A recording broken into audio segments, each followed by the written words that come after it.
Here I've got Pixel 5, and let me show you how to change navigation bar on this device. So as you can see, currently we are set up with gesture navigation. So if you slide up, you can go back to your home screen. Then if you want to go back, just slide from right to left or from left to right. It's working the same way. And whenever you want to see all running apps, just slide up and hold it for a while. And here we've got all running apps. However, if you would like to use buttons instead, just enroll the list of all apps, find and select the settings then. Here click on search area and enter navigation.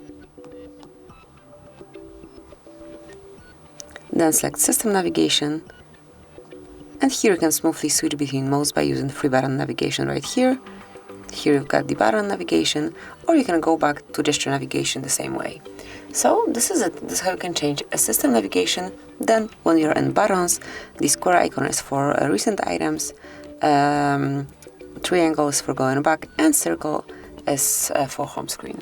So this is it. This is how it works. This is how you can change navigation bar. Thank you for watching. Please subscribe our channel and leave the thumbs up.